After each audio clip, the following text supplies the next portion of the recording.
Hey guys, today I'll be showing you my Endymion deploy from May of 2019. So yeah, right now I'm currently not in my house, at my home. I'm visiting a relative. I do not know when I'm gonna be posting this.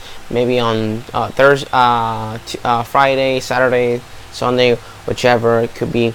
So yeah, I got the structure decks, and I've been testing this deck and some ideas to make it budgetable because people can't buy the Mythical Beast engine because right now it's a little bit expensive. Right now it's like I think $60 give or take, and other cards that people were trying to get but nobody can because some people don't take it out. Whatever. In my opinion, this is a budgetable budget version of this, and it could work, and it works. I've tested it in Yu-Gi Pro, dueling books, and other places like that. So far, I've only lost 3 to 4 matches with this because last night I was playing against Mystic Mind. Mystic Mind was stupid. It was stupid, but overall, I love this deck and it's fun. It's like I think the funnest deck I've had in a while, besides Salaman Greats and all this stuff. But overall, note to self: if you're trying to play this deck, you need a lot, and I mean a lot of dice, because keeping up with the spell counters is gonna be hard, and you need them. You need them a lot. So I gotta say. But overall, let's start with this deck profile, shall we? So first up is 3 copies of Endymion, the Mighty Master Magic. So this guy is really cool.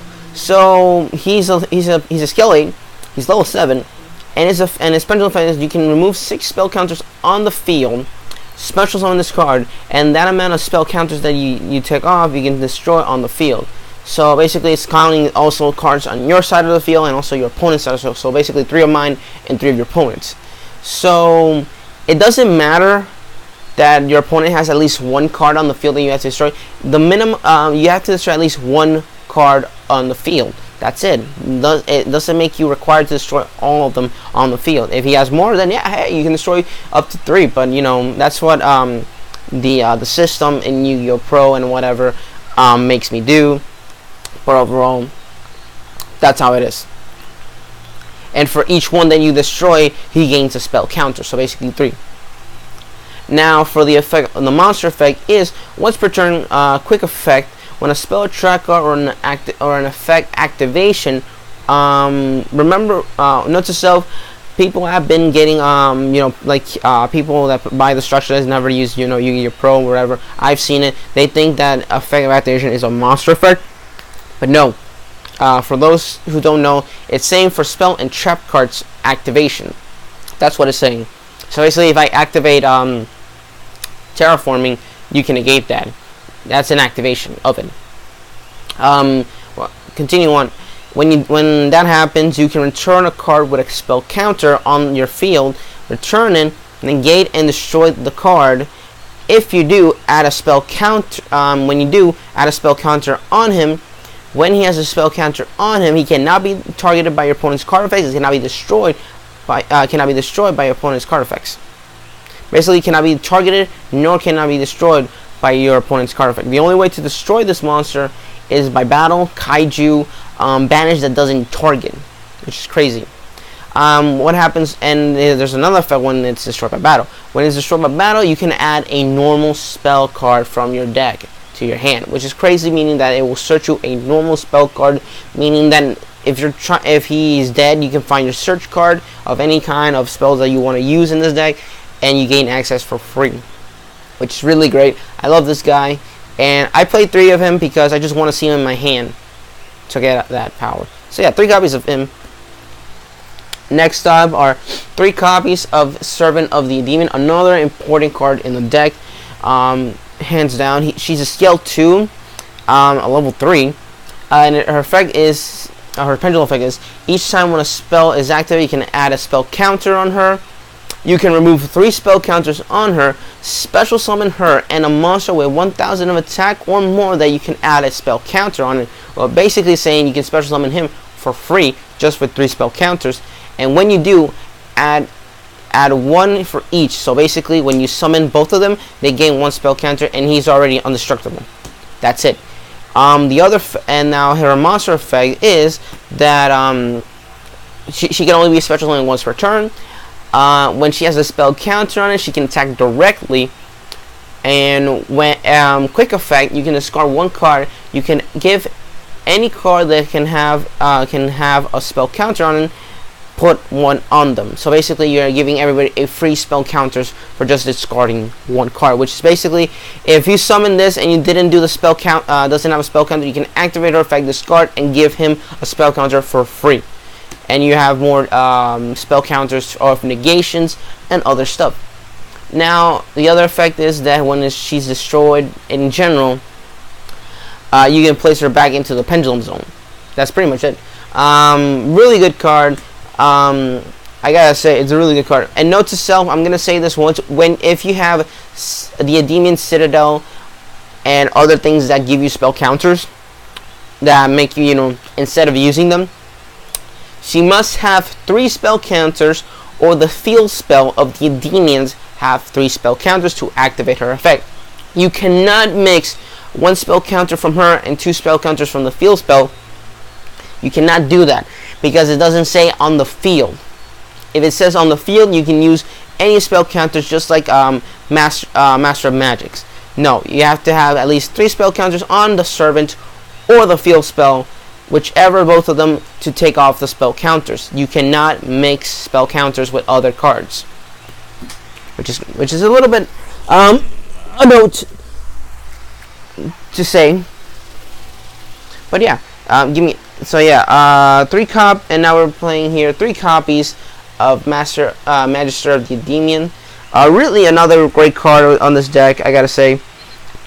He's a scale 8. He's a level 3. And its effect is really interesting. It does this, his pendulum effect is the same one as Servant of the Endymion, but this one is different because it lets you special summon the monster from the extra deck onto the field. So basically, if they destroy Master of Magic and he's in the extra deck, you can activate his effect, take off 3 spell counters from him or from the field spell, and special summon that extra deck monster on the field for free, and him, and they both gain again a spell counter each, which is pretty great, I gotta say. Another great pendulum effect monster. Oops, sorry about that. The other effect is that you can his monster effect, you can only special summon the same as Servant of Endymion. Can only be special summoned once per turn. When this card declares an attack, you add a spell counter on him.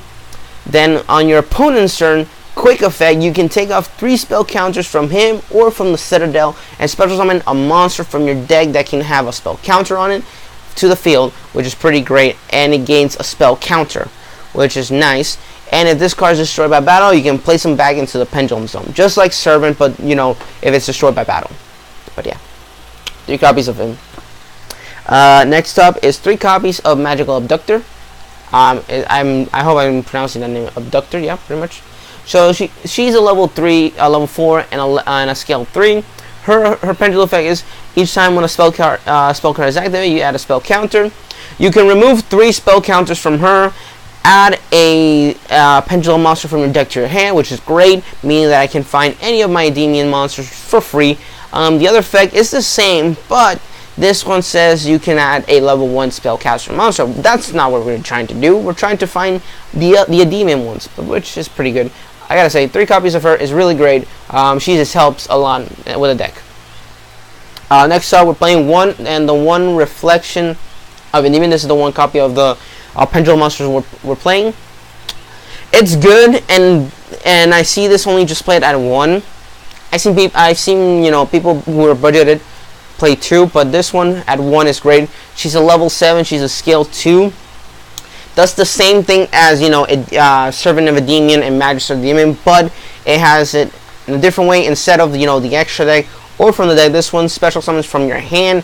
Basically, if you have Endymion Master of Magic on the hand, you can special summon him and her and gain a spell counter. The same thing as the other ones. Just like that. Remember, you have to remove 3 spell counters from the field spell or from her, whichever, and they both gain the spell counters. And it does the same. You can only special summon this card once per turn. If this card is special summoned, you can target 1 card your opponent controls and a card that you have with a spell counters, return them back, and the card with the spell counters that had it, you can give her the spell counters, which is pretty good, I gotta say. If this card is destroyed by battle, you can add one Endymion card from your deck to your hand. So basically, if she's destroyed by battle, you can add one Endymion card from your hand, which is pretty nice. That's pretty much it for the pendulum monsters that I run. I do not run any mythical beast monsters in this deck. I made this for budget play, and I do not have any pendulum magician monsters. I do not have any of the crazy pendulum monsters that people are using just to be stupid. No offense to anybody, because I do know 2 pendulum players that they're really respectful. Next up are 3 Alistar the Invoker. Wait, what? Yes, Alistar the Invoker. I play this deck only with spellcasters, no dragons, just spellcasters. The thing is that Alistar the Invoker is a free, gives you a free spell card, the Invocation.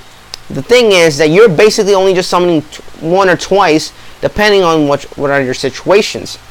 You get a free spell card, you can activate it, you get a free spell counter, which is pretty badass, gotta say. Which is pretty good. What else I was gonna say? Yeah, you can get Alistar back. Use Invocation to get Alistar back. You get back more cards to your deck, which is great because this deck is gonna be turboing out a lot, and that's the great thing about Invocation, that you can reshuffle it back. And last of the monsters, 2 Blue Boys, or Spellbook of Prophecies, whichever you wanna. It should be Blue Boy. Spellbook, that's his name. If this card is normal summon or flip summon, you can add a Spellbook spell card from your deck to your hand. Yeah, that is basically what I've been using, because it uses I'm using Spellwork Engine, and I'm using the Alistar Invoker engine as well. So yeah, that's pretty much it for the monsters. That's pretty much it. Now for the spell cards, now this is where it gets interesting. Now first we're playing 3 spell powers of Majesty. This is your search chart for any of your Endymion monsters, and what is great about this, that when it gives you a spell counter for free for your Endymion monsters.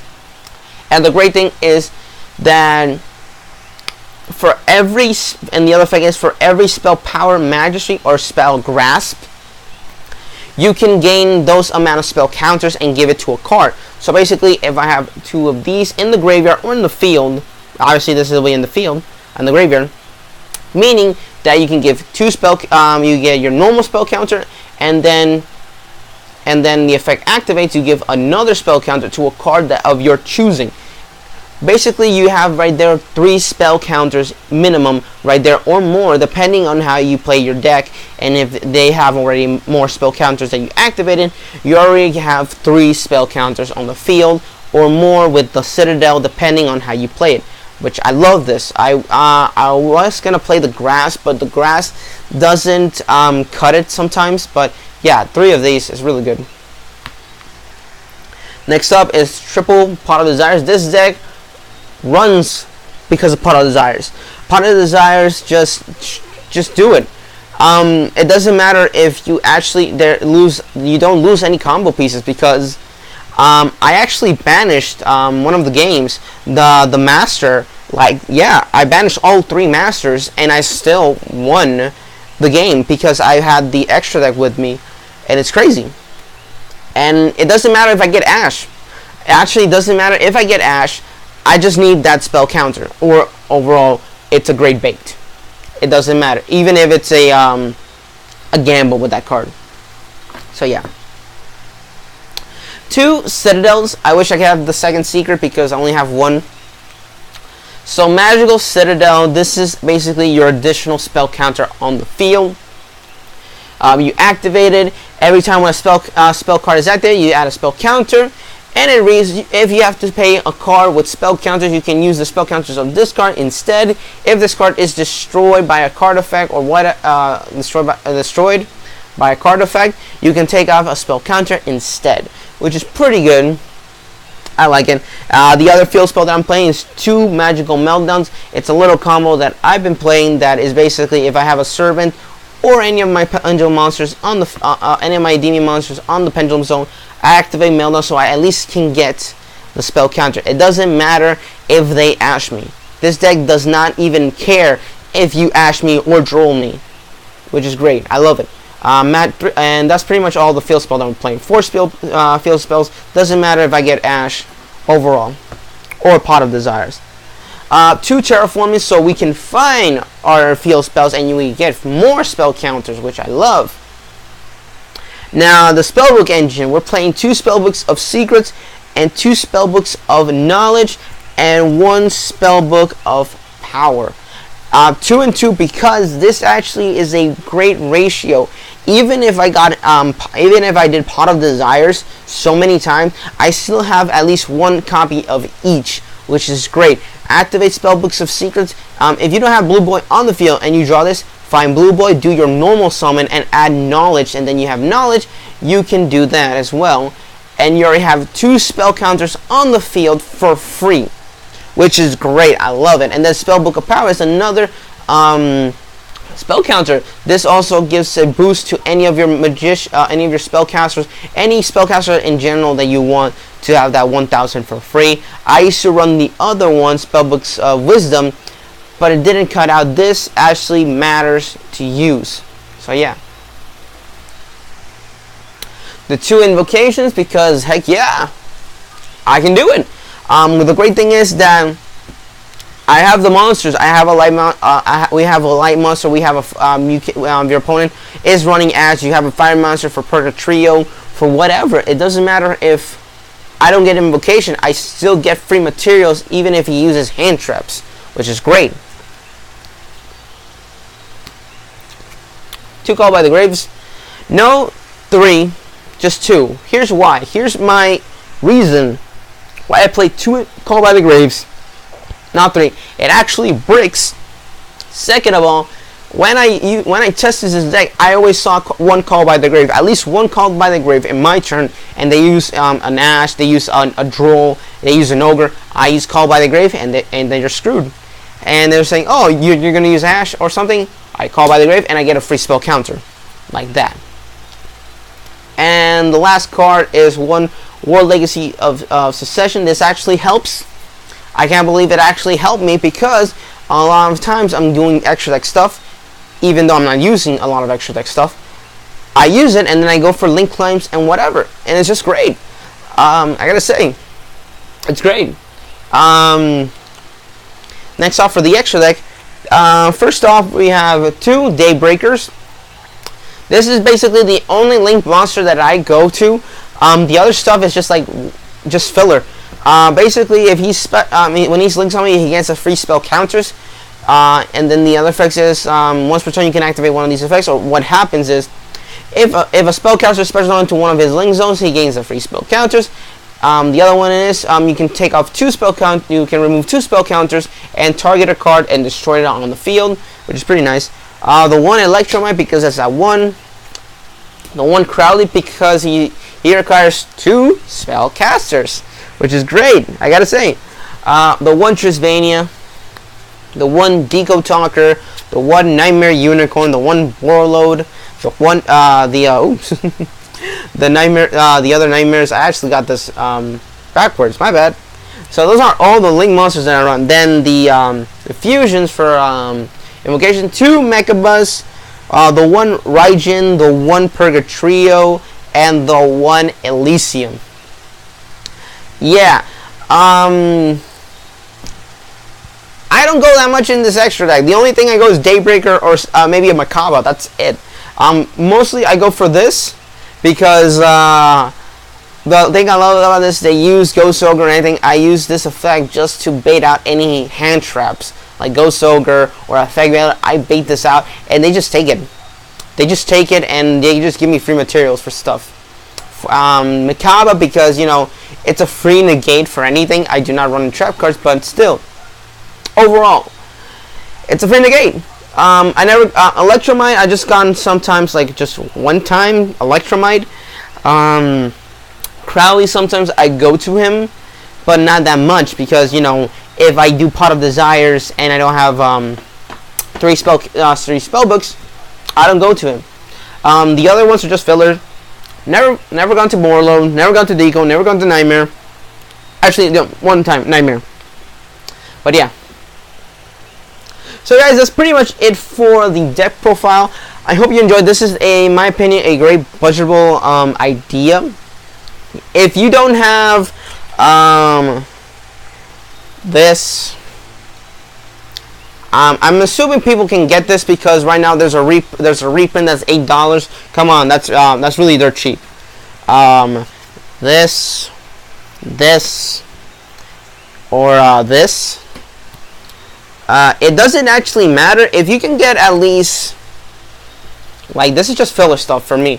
If you can get, like, you know, the 2 Nightmares, you know, Phoenix or Cerberus, and also the 2 Daybreakers that comes with the structure deck, and a Crowley and a Deco Talker, which this guy's not that expensive. That's pretty much it for the extra deck. This is just filler stuff. If you have at least these 5 cards in your extra deck, you're okay, because you're using more from your deck to do basically control, because this deck is morely of control when your opponent activates spell or track cards like that. This deck is mostly for control and gaining more spell counters, so you can go to your demon Master of Magics, so you can get that free negate, and also other stuff like can basically negate stuff. One note that I completely forgot. If you have 2 copies of Master of Magic, here's the thing, it's not a hard once per turn, meaning that if you have 2 on the field, you have 2 negates for free. But remember, you have to have at least 1 spell counter. You can actually bounce himself back to the hand, and you lose the spell counter, but still you can bounce him back, so you can negate it. Or basically you can bounce this guy to activate his effect, or this guy for that, or basically himself. But obviously you want a monster on the field, so like that. So guys, in the deck, this is basically not that expensive. I gotta say, this is like what, like $80, just with this idea and with this only. Hold up, let me just, like, if you take out the invocations, actually the invocations are like what, $5 each. Depending on how you get these, this is basically budgetable. Doesn't cost you that much. I think like $60 to $80 you can get this deck you can make this deck for free. Not for free, but I mean, you know, much cheaper than the other ideas that people have, you know, for the Mythical Beast engine or the Pendulum Magician of stuff that you'll be using. I know that people are these are more expensive, like, you know, I think Mechaba is like $4 depending on that side. But overall, listen, let's just say if you can have at least 1 Mechaba, so you can you know, spend on the invoke stuff, because, you know, the Spellbook engine is already reprinted and you can get them much cheaper. This is basically my option for you guys if you want to play it a very budgetable version, because the structure does bring Pot of Desires for free, like things that like War Legacy Succession. This card doesn't. You can change it to a Monster Reborn. You can get them for a cheaper price. I can see this comes with that. I think this as well. These you can get them super, and they're more cheaper. They're like $2. This brings in the structure deck as well as these. These guys are also cheap as hell. Everything is, in my opinion, is very cheap. So I recommend trying this deck. If you don't like it, make your own ideas. But there is, in my opinion, in this, it's a great deck. I gotta say, in my opinion, it's a good deck. It has the only weaknesses against with this deck is against Altar Guys, because this uses a lot of spell cards.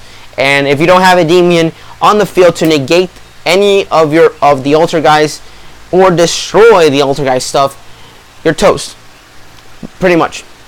But yeah, thanks guys. I hope you guys enjoyed this video.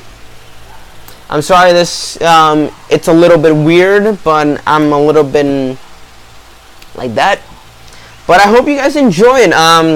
Like I said, this deck, in my opinion, is budgetable, because if you buy all that stuff that I said, it's gonna be expensive as hell. So this is an idea for a budget version.